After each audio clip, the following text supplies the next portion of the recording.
प्रद्युम्न सिंह नाम का एक राजा था। उसके पास एक हंस था। राजा उसे मोती चुगाया करता और बहुत लाड प्यार से उसका पालन किया करता।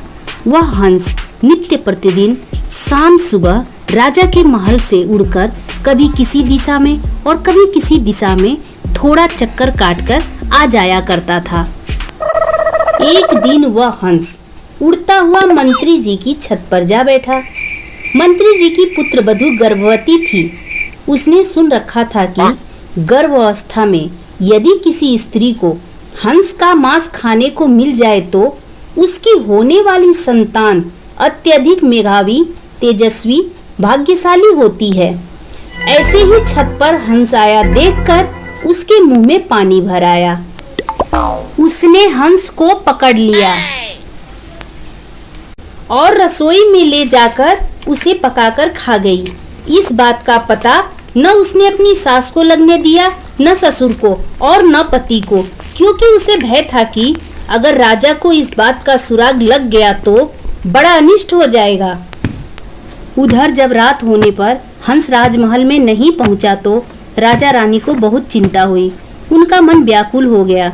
चारों ओर उसकी खोज में आदमी दौड़ाए गए, लेकिन हंस कहीं हो तब न मिले।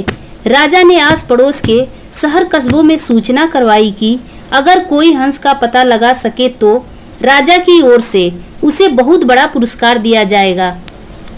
10-20 दिन निकल गए, कुछ भी पता नहीं लग सका।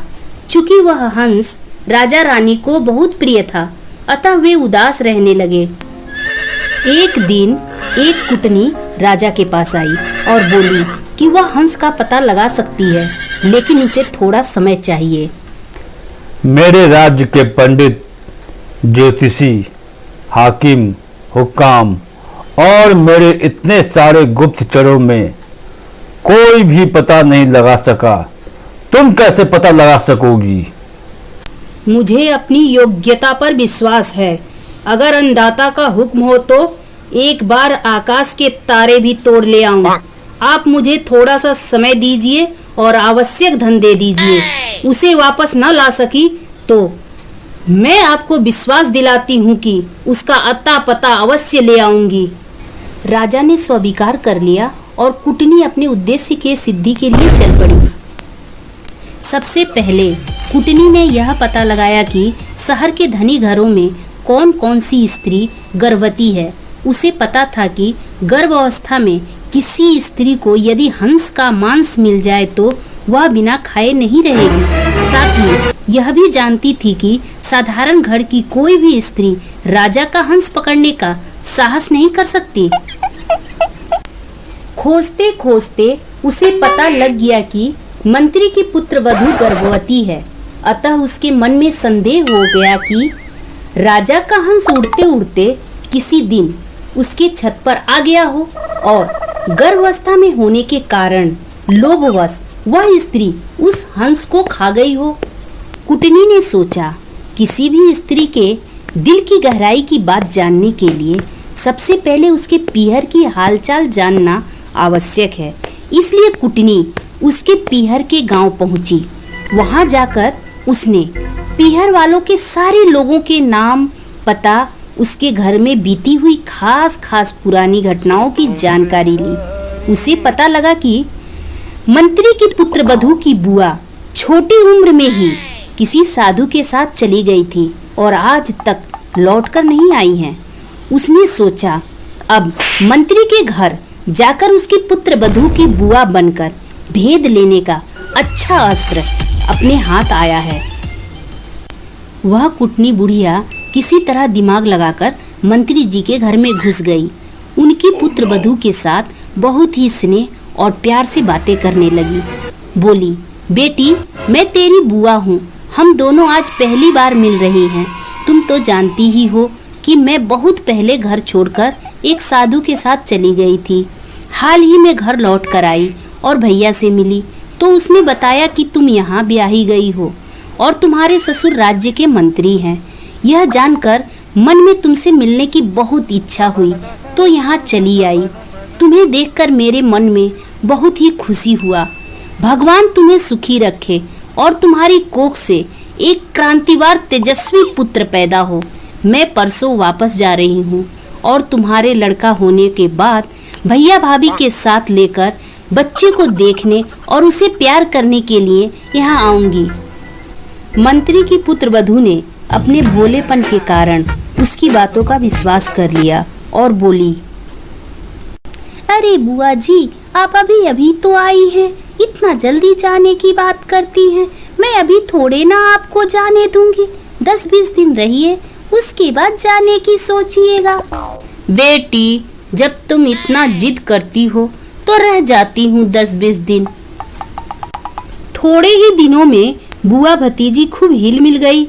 एक दिन बातों ही बातों में बुआ जी ने कहा, बेटी, गर्भावस्था में किसी स्त्री को अगर हंस का मांस खाने को मिल जाए तो बहुत अच्छा परिणाम निकलता है। उसके प्रभाव से होने वाला संतान बहुत ही तेजस्वी और कर्तिवान होता है।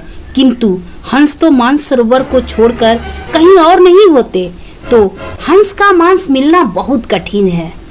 बहुत बड़ी भाग्यशाली औरत को ही गर्भावस्था में हंस का मांस खाने को मिल पाता है। बुआ जी की यह बात सुनकर उसने अपने हंस खाने की बात बुआ जी को सहज भाव से ही बता दी। तब बुआ जी ने कहा, बेटी, यह बहुत अचरज की बात है कि तुम्हारे यहाँ राजा के पास हंस था। तुमने जो कुछ भी किया बहुत अच्छा किया, किंतु तुम्हें किसी के सामने इस घटना का जिक्र नहीं करना चाहिए था, मेरे सामने भी नहीं करना था। लेकिन खैर, मुझसे कहीं कोई बात नहीं जाने वाली, इसलिए जिक्र कर भी दिया तो कोई बात नहीं। बेटी, अगर भगवान के सामने तुम हंस खाने की बात स्वीकार कर लो तो हंस की हत्या का पाप तुम्हारे सिर से उतर जाएगा, बहुत अच्छा होगा। तुम यदि हाँ करो तो मंदिर के पुजारी से कहकर मैं ऐसा व्यवस्था कर दूंगी कि जिस वक्त वहाँ तुम सारी घटना बताकर अपराध स्वीकार करो, उस वक्त पुजारी भी वहाँ न रहे तथा और कोई भी न रहे, हम दोनों ही रहेंगी। ठीक है बुआ जी, आपकी जैसी मर्जी। कुटनी लुक छिपकर राजा के पास पहुंची और बोली, महाराज, आपसे वादा किया था, उसके अनुसार हंस का पता लगा लाई हूँ। ऐसा कहकर उसने सारी घटना राजा को बताई। इसका क्या प्रमाण है कि तुम सच बोल रही हो? मंगलवार के दिन आप बजरंग बली के मंदिर आ जाएं। वह स्त्री अपने मुंह से स्वयं स्वीकार करेगी कि उसी ने हंस को खाया। राजा ने ऐसा करने के लिए हामी भर दी। नियत दिन समय से कुछ पहले पूर्व योजना के अनुसार कुटनी ने राजा को एक ढोलक में छिपा दिया।